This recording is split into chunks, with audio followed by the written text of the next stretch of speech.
True that. Arms lobbies tend to be so powerful, they can have a lasting impact on a country's foreign policy. Take the case of Myanmar, for example. The country's treatment of the Rohingya refugees earned widespread condemnation from the West. But Israel sat tight with Myanmar. The reason was simple.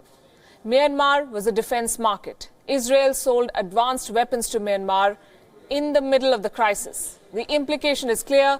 Foreign policy is dictated by defense partners. Put simply, countries ally with those who supply them arms or who buy their arms. Countries do not compromise on their defense interests for any reason whatsoever. For Myanmar, Israel is a close ally and vice versa. This equation is not an exception. Take the case of Pakistan and the United States, and now Pakistan and China.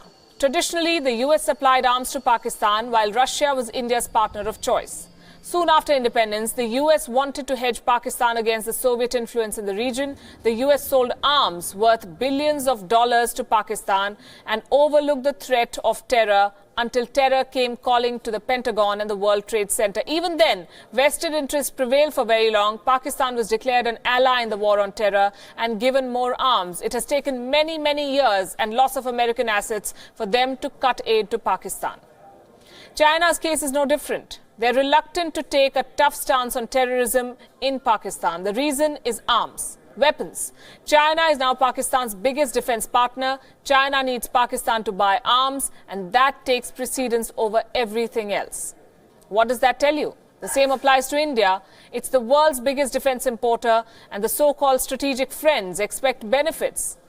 How have defense deals impacted India's foreign policy?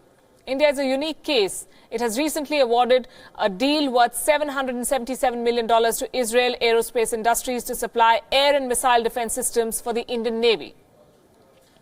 Bilateral partnership in defense between India and Israel has crossed more than $6 billion in the last 3 years alone. It's no coincidence then that India and Israel have ties now which are stronger than ever before in history. And other countries want a piece of this pie, including the US. Washington sees an opportunity in India, and so it has bestowed major defense partner status to India. That's what it calls India now, a major defense partner. What does the status do?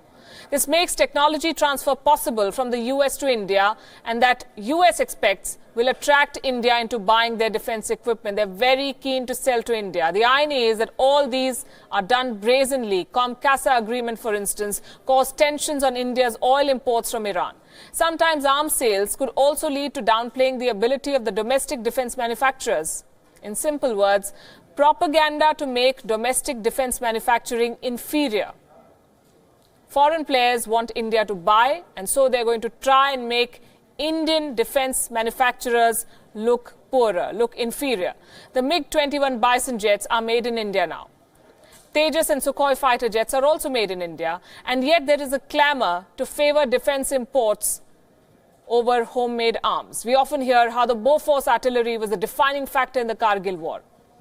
We now hear the need for the Rafale jets. Of course, we need to modernize our defense and buy state-of-the-art equipment, but should it come at the cost of self-reliance? All these lead to a simple question. Should the powerful arms lobby be allowed to dictate foreign policy, and how is India getting impacted? One way to cut down on buying defense equipment from others is simply to make in India, to make at home.